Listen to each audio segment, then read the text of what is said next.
नमस्कार, मी पूजा. लोकमतमध्ये तुमचं स्वागत आहे. शिवाजी पार्कात जल्लोष मोर्चा पार पडला, जिथे अनेक जनजी आलेले होते. पण एक तरुण जो मुंबईमधल्या मोर्चावेळी मोठ्या प्रमाणात व्हायरल झाला, त्याचा एक व्हिडिओ व्हायरल झाला.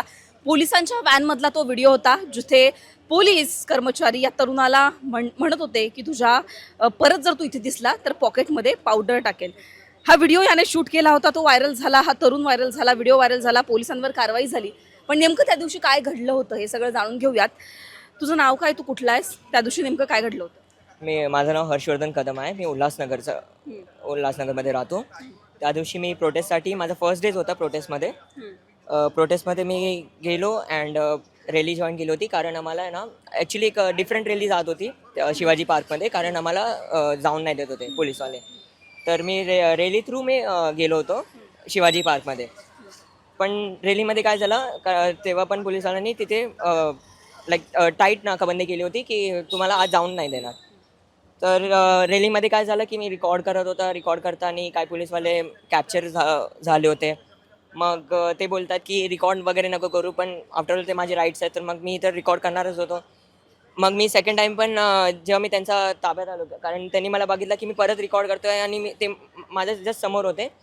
तर त्यांनी मला पकडलं आणि एक पोलीस ऑफिसर म्हणतात की माझ्यावर FIR होणार.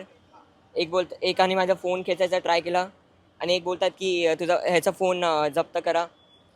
हे सगळं मी रेकॉर्ड केलं होतं. त्यांचे जे शब्द होते ते सगळे माझ्या फोनमध्येच रेकॉर्ड आहे. आणि हे सगळं मी घाबरलो नाही त्या दिवशी, कारण मला माहिती होतं की जर माझ्याकडे रेकॉर्डिंग्स आहे, माझ्याकडे प्रूफ्स आहे, तर मग मला काय होणार नाही. तर त्या दिवशी ते 3 ऑफिसरनी मला पकडलेलं होतं. फोन घ्यायची ट्राय केली होती. जबरदस्ती मला व्हॅनमध्ये पोलीस कारमध्ये जे आहे ते तिथे बसवलं होतं. पोलीस कार आम्हाला सोडत होती दादर स्टेशन आय गेस. तर सोडता ते पोलीस ऑफिसर जे होते ते कॉपरेटिव्ह पण होते, पण थोडेसे अब्युझिव्ह पण होते. जे व्हिडिओमध्ये आले. तर त्यांनी थोडीफार शिवी वगैरे पण दिली होती. आम्हाला पण थोडं प्रोटेस्टर्सला पण थोडं इकडे तिकडे पण ते असं बोलत होते चांगल्यापैकी. पण लास्टमध्ये त्यांनी सोडताना ॲक्च्युली आम्हीच त्यांना रिक्वेस्ट केली की सर ट्रॅफिक खूप आहे, तुम्हाला पण अडचण होईल, तुम्हाला पण जायचं आहे, आम्ही जातो इथून, आम्ही असं टाईपचं काही व्यवहार नाही करणार. तर त्यांनी सोडताना त्यांनी फक्त एक धमकी दिली की हे करणार. तर ते मी रेकॉर्ड केलं, लपूनच केलं होतं, त्यांना कळालं नाही. तर फक्त मी एवढं बोलतो की जर तुम्ही डिटेन जरी करता ना, तर ॲटलिस्ट स्टुडंट्सला घाबरवू नका, थ्रेट नको द्या फक्त, कारण त्यांची मेंटल हेल्थ पण खराब होऊ शकते. तू आता काय शिकतोस? मी 12th पास आहे, फर्स्ट इयरमध्ये जाणार आहे. अच्छा, फर्स्ट इयरला जाणार आहेस. त्या व्हिडिओ नंतर कसं सगळं बदललं? व्हिडिओ खूप व्हायरल झाला, तुझ्यापर्यंत लोक आली, तुला थ्रेट्स आले का? आणि तुझ्या मदतीला कोण धावलं? मनसेची चर्चा होतीये. त्या व्हिडिओ व्हायरल झाल्यानंतर कसं कसं काय काय घडत गेलं ते पण सांगशील? बेसिकली मला पॉझिटिव्ह कमेंट्स तर खूपच आले, कारण आफ्टर ऑल मी ते चांगलंच काम केलं सगळे बोलतात. काही अशी पण होते जे नेगेटिव्ह कमेंट्स करत होते की तुझ्यामुळे कुणाची जॉब गेली. पण पॉझिटिव्ह कमेंट्स तर आलेच आहेत. मला काय ते नेगेटिव्ह कमेंट्स एवढं वाटलं नाही. सेकंड थिंग, मनसेचे जे तुम्ही बोलतात त्यांनी आम्हाला सत्कार करायला बोलवलं होतं. मला सत्कार करायला बोलवलं होतं. अँड फक्त एवढं एक अशॉरिटी दिली की तू सेफ आहे, म्हणजे तुला जरी काय अडचण आली ना, तर आम्ही आहे तुझ्यासोबत. आता या आंदोलनामध्ये तू सहभागी झालेला होतास जेनझी म्हणून. हां. राजीनामा झालाय शिक्षण मंत्र्यांचा, काय आता तुझा कसं वाटतंय? आता रिझाईन नंतर म्हणजे चांगलंच वाटतंय. फक्त आता जे आता मिनिस्टर आहे, फूड मिनिस्टरला जे दिलं आहे आता, ते पोस्ट दिली आहे आता.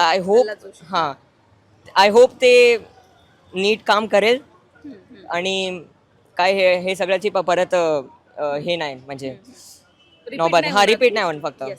आता या आंदोलनामध्ये सुद्धा तू सहभागी झालेला होतास. पुढे मागणी काय असणार आहे? पुढे जेनझीचं आंदोलन कोणत्या मुद्द्यावर असेल तुला असं वाटतं? कोणते मुद्दे सध्या महत्वाचे आहेत त्यांच्यासाठी? मुद्दे तर आधीपासूनच खूप येत आहेत सोशल मीडियामध्ये. तर रोज एक मुद्दे येते राहतात की गड्डे, पॉटल्स खूप आहे रस्त्यावर आहे, म्हणजे डेव्हलपमेंट नाही दिसत आहे, हे आहे ते आहे. तर त्याच्यावर पण होऊ शकतं. आता असं बोलतायत, म्हणजे सोशल मीडियावर असं आहे की next target Nitin Gadkari sir आहे. आय होप त्यांच्यावर म्हणजे असं ते प्रोटेस्ट वगैरेची काय हे नाही. पण मला एक सांग, जो तुझा व्हिडिओ व्हायरल झाला त्याच्यानंतर ना मुंबई पोलीस वेगळ्या, तो व्हिडिओ फक्त महाराष्ट्रात नाही व्हायरल झाला, तो देशात व्हायरल झाला. आणि म्हणजे दिल्ली पोलीस ज्या प्रकारे आपल्याला एक हिंसा करताना पाहायला मिळाली, मुंबई पोलिसांचं कौतुक पण झालं. पण त्या एका व्हिडिओमुळे मुंबई पोलिसांची एक निगेटिव्ह इमेज पण गेली. पण मग तुला काय वाटतं, खरंच मुंबई पोलीस म्हणजे तू जे आंदोलन केलं 2 दिवस, तुला मुंबई पोलिसांचा एकूणच अनुभव कसा आला, त्यांचं बिहेवियर कसं वाटलं, आणि दिल्ली पोलिसांच्या कंपॅरिझनमध्ये तुला काय काय वाटलं, मुंबई पोलीस कशा पद्धतीने सगळं हँडल केलं त्यांनी? ते फक्त एकच ऑफिसर होते ज्यांनी असं केलं, पण मी हे नाही बोलणार की सगळे असे होते. मुंबई पोलीस फार बेटर होते दिल्ली पोलीस कम्पॅरिझनमध्ये. कारण दिल्ली पोलीस लाठीचार्ज करत होते, खूप काय म्हणजे अशी वस्तू करत होते म्हणजे हद्द नाही त्याची. जे मुंबई पोलीस आहे ते खूप बेटर होते, कारण ते कॉपरेट पण करत होते आणि कंट्रोल पण करत होते. फक्त 1-2 व्हिडिओमुळे फक्त ते असं झालं आहे. बाकी मुंबई पोलीस खूप चांगली आहे आपली. तर जे त्या दिवशी घडलं आणि त्यानंतर या तरुणाच्या आयुष्यात जे बदल झाले किंवा त्या व्हिडिओमुळे जे बदल झाले, देशभरात तो व्हिडिओ व्हायरल झाला.